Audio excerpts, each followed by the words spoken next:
የሰው ችግር የሚሰማ ሰው እግዚአብሔር የእሱን ችግር ይሰማዋል። እውነቴን ነው።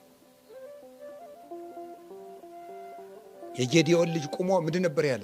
ስምዑኒ ሰባ እስራኤል እግዚአብሔር ይስማይክሙ።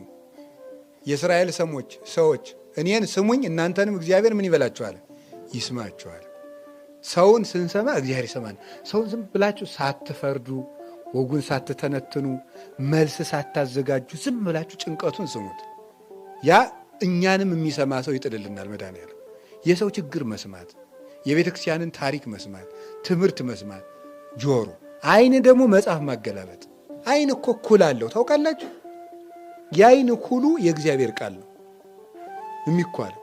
አንተ አያለው ትላለህ እውር ነህ ይላል ራዕየ ዮሐንስ ምዕራፍ 3 ላይ።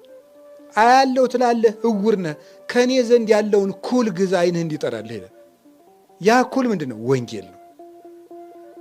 አሁን እኮ መለየት ያለብንን አናውቀው፣ አብሮን መኖር ያለብንን አናውቀው።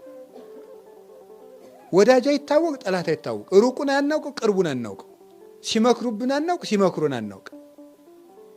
ያ እንዲገባን እኮ የጠራ አይን ሲኖረን ነው። የጠራ አይን የሚኖረን ምን ነው?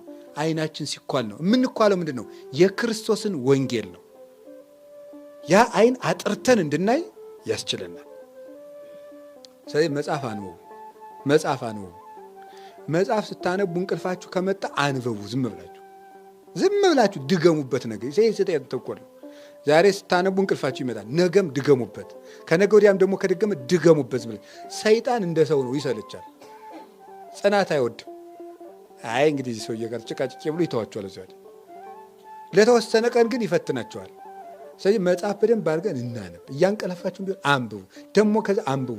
ማስለመድ ነው ዋናው።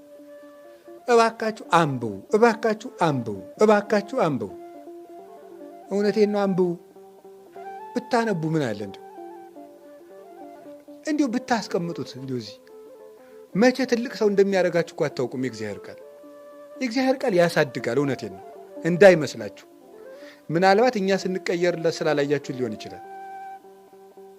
ግን የእግዚአብሔር ቃል ይዘገያል እንጂ ያሳድጋል። መዝሙር 1 ቁጥር 1 ላይ ምንድን ነው ያለ? ቁጥር 3 ላይ ሕጉን በሌሊትና በቀን የሚያነብ ሰው ምን ይሆናል ነው ያለው? ከውሃ ዳር እንደተተከለች ምን ይሆናል? ዛፍ ይሆናል ነው። ባጭሩ ማደግ የሚቻለው በማን ነው? በእግዚአብሔር ቃልና በእግዚአብሔር ቃል ነው። የሚያነብ ሰው ልቡ ያድጋል፣ አይምሮ ያድጋል፣ ኑሮ ያድጋል፣ አይምሮ ያድጋል፣ በስጋ በነፍስም ያሳድገናል። እግዚአብሔር ቃል እንደዚህ ነው። ስለዚህ እንድታነቡ እባካችሁ ስለ ዓይነ ብርሃኑ እያችኋል። አንቡ እንዲሁ ይግርማል እኮ። እሺ 5 መክሊት ይሄ ነው። ህዋሳት ናቸው። እጅ ነው። እጅ አሁን ማታ ጠይቁ እንግዲህ በ5 ህዋሳቶች ማታ ምን አተረፍኩ ብላችሁ መጠይቃላችሁ። እጅ መጻፍ አለበት። እጅ ዝም ብላችሁ ጻፉ። ፊደል ካላወቃችሁም ፊደል ጻፉ፣ ተማሩበት፣ ጻፉ። ዝም ብላችሁ ደግሞ ካቃታችሁ ፊደል ካወቃችሁ ደግሞ የራሳችሁን ታሪክም ጻፉት። ኃጢአታችሁንም ዝም ብላችሁ ጻፉት። የሚሰማችሁንም ጻፉት። ብሶታችሁንም ጻፉት። ንዴታችሁንም ጻፉት። ወረቀቱ ላይ እየወጣ ይዘርግፍ፣ ነፃ እንድትሆኑ ጻፉት። አንዲት ሴት አልነበረች እየጻፈች ስታኖር የተባለው እዚያ ውዳሴ ማርያም ላይ። እዛ ምንድን ነው ያደረገች? ለቅዱስ ባስልዮስ አንድ ቀን ገልጣ ብታየው የዓመት ስንክሳር አሉ ወስዳ ለባስልዮስ በዚህ ያለው ኃጢአትሽ ይፋቅል ይበለኝ አለችው አለ። ተፋቀላት። እየጻፍን ጻፉ። ዝም ብላችሁ ጥቅስም ጻፉ፣ የሚሰማችሁን ነገር ጻፉ ዝም ብላችሁ። ከዛ ስንጽፍበት ያጃችን ይባረካል። ስሩ። ክፉ ነገር ግን አትደዝድዙበት። ክፉ ነገር አትጻፉበት። ቴክስትም ቢሆን እውነቴን ነው፣ መክሊት ነዋ። ይኸውልህ አይነቱ ከከሰረ ትርፉ ይመጣል አይመጣም? እጅ እኮ አይነቱ ወረት ነው። መክሊት ማለት እኮ ማትረፊያው ቋሚ ገንዘቡ ማለት ነው። እጅ ቋሚ ንብረት ነው። አይን ቋሚ ንብረት ነው። ጆሮ ቋሚ ንብረት ነው። ንብረታችን ነው ክርስቶስ የሰጠን። ይሄ መክሰር የለበትም። ይሄ ወረት ነው የተሰጠን ማትረፊያችን። ምን ቴክስት ክፉ ቴክስት አጻፍ ምን ይላል ኢሳይያስ? አሌሎም ለለ ይጽሕፉ መጽሐፈ እኩየ ክፉ መጽሐፍ ለሚጽፉ ሰዎች ወዮላቸው። ክፉ መጽሐፍ እኮ ጽፎ ማሳተም ብቻ አይደለም።